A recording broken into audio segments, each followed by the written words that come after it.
Welcome back to the Daily News Roundup, where we break down the day's top stories. Let's jump right in with some global trade news. Looks like President Trump decided to put a hold on those tariffs for Canada and Mexico. Yeah, it seems like they came to some sort of agreement there, at least temporarily. Canada agreed to amp up border security to deal with migration and fentanyl, and Mexico made some concessions as well. But things with China, still tense. It's a pretty big difference in approach, that 10% tariff on all those Chinese goods, still going into effect. A lot of experts are saying this might actually play right into President Xi's hand. China seems pretty unfazed, and there's speculation that this is a calculated strategy. By staying steady while the U.S. stirs up trouble with its allies, China might actually end up looking like the more dependable trade partner. It'll be interesting to see how it all unfolds. Speaking of interesting, Trump's foreign policy moves are making waves again. His response to South Africa's land reform policy, not going over well with a lot of folks. This policy aims to tackle the historical inequality in land ownership, the legacy of apartheid. So it allows for land expropriation without compensation under certain conditions. And that's what's causing all the controversy. Trump's calling it confiscating land and even threatened to completely cut off funding to South Africa. Strong words. But South African President Ramaphosa is holding firm. He insists that South Africa is a constitutional democracy, they uphold the rule of law and equality, and no land has been taken unjustly.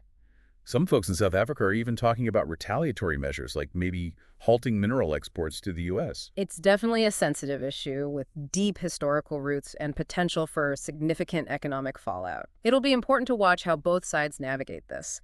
Now, let's shift focus to the Democratic Republic of Congo, where there's been a glimmer of hope amidst a pretty awful conflict. We're talking about that alliance of rebel groups, right? The ones including the Rwanda-backed M23 rebels. Exactly. After weeks of brutal fighting, they've declared a humanitarian ceasefire. It's desperately needed. The UN's reporting almost 1,000 people killed and thousands more injured, not to mention the hundreds of thousands who've had to flee their homes. This ceasefire comes at a time when there are some pretty serious accusations flying around, allegations that Rwandan troops are directly involved, despite denials from President Kagame himself. It's a complicated situation. The international community is calling for peace talks and even tossing around the idea of sanctions against Rwanda. Now, turning our attention to Russia, where the death of a prominent pro-Russian figure is raising a lot of eyebrows. Arkady Skasian, a paramilitary leader, Ukraine had accused him of recruiting prisoners to fight for Russia. And now he's been killed in an explosion in Moscow. It's making people nervous, especially after that string of attacks on other high-profile figures connected to the war. Yeah, it definitely raises concerns about internal security in Russia and the lasting consequences of this conflict. Makes you wonder what's coming next. Changing gears a bit, the trial of Luis Rubiales, the former head of Spanish football, has officially begun. He's facing those accusations of sexual assault and coercion. All stemming from that controversial kiss he gave Jenny Hermoso after Spain won the Women's World Cup. Hermoso gave some incredibly powerful testimony, talking about how disrespected she felt and how little support she got from the Federation.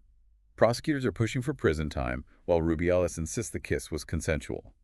It sparked a larger conversation about consent, power dynamics, and accountability, not just in sports, but in society as a whole. Now to some tragic news out of Australia. A teenage girl has died following a shark attack at a beach in Queensland. It happened close to shore, which is particularly concerning. It's a heartbreaking reminder of the inherent dangers, the unpredictability of the ocean.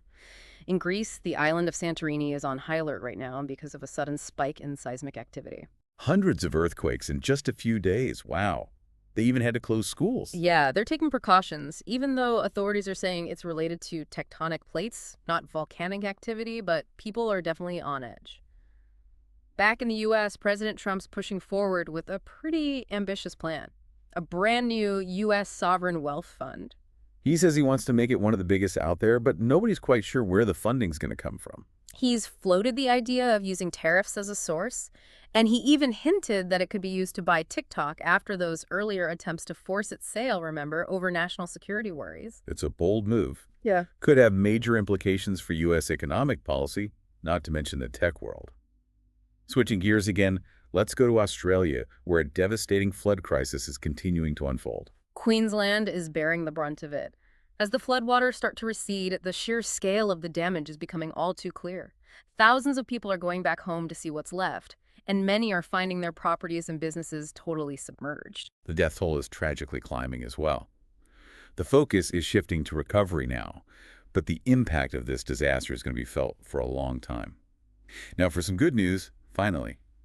At the Grammys, Amy Allen made history. She's the first woman ever to win Songwriter of the Year in the non-classical category. She's written hit songs for artists like Sabrina Carpenter, Olivia Rodrigo, and even Harry Styles. It's a huge win for women in the music industry. And speaking of huge wins, Beyoncé finally took home the Grammys for Album of the Year for Cowboy Carter. It's been a long time coming for her.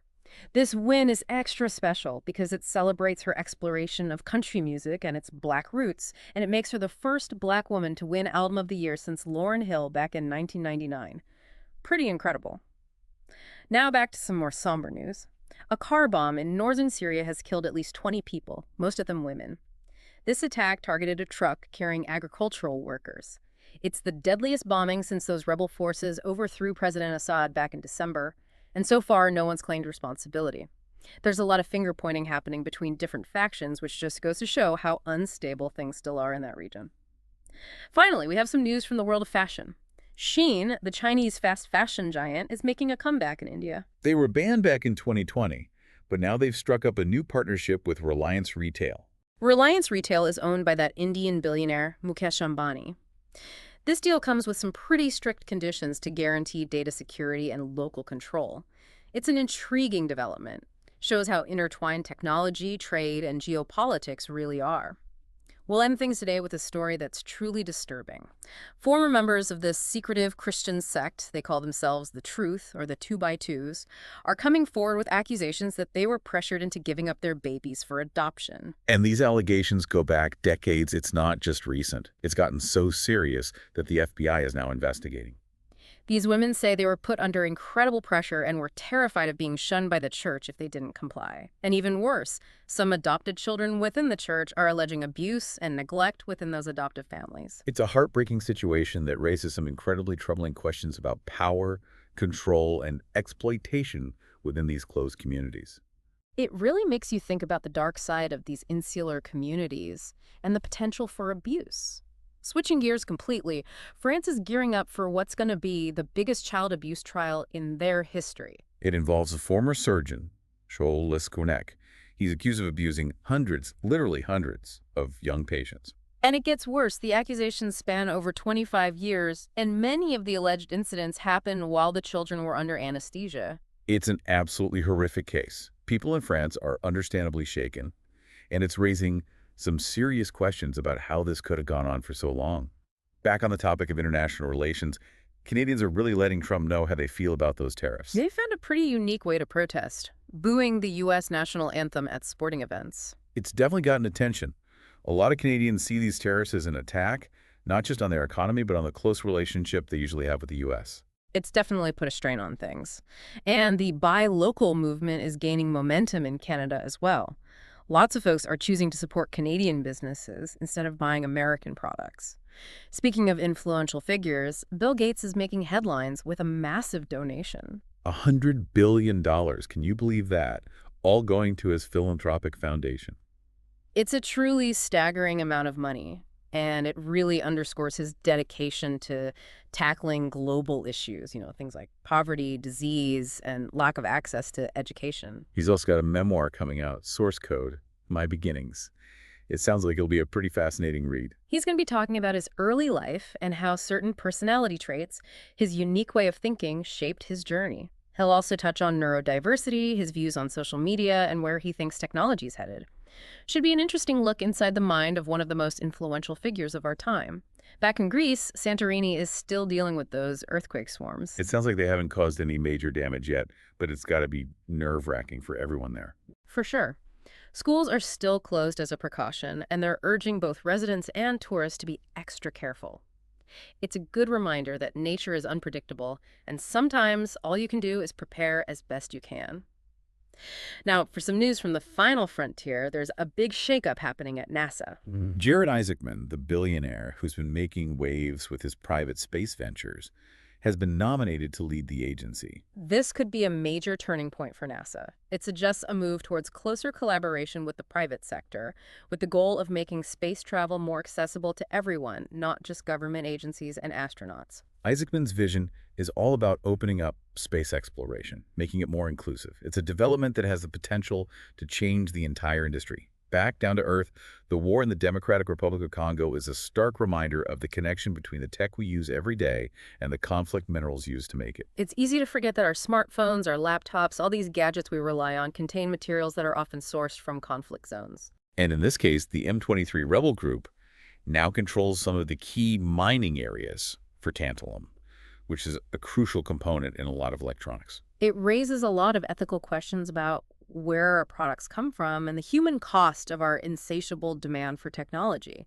There are certification schemes in place that are supposed to prevent the use of conflict minerals. But the UN's alleging that tantalum from those rebel-held areas is still finding its way into global supply chains. It's a complicated issue and there's no easy solution. But as consumers, we have a responsibility to be aware of where our products come from and to demand more transparency and ethical sourcing from the companies we support. It's definitely food for thought. Makes you wonder what else is going on behind the scenes.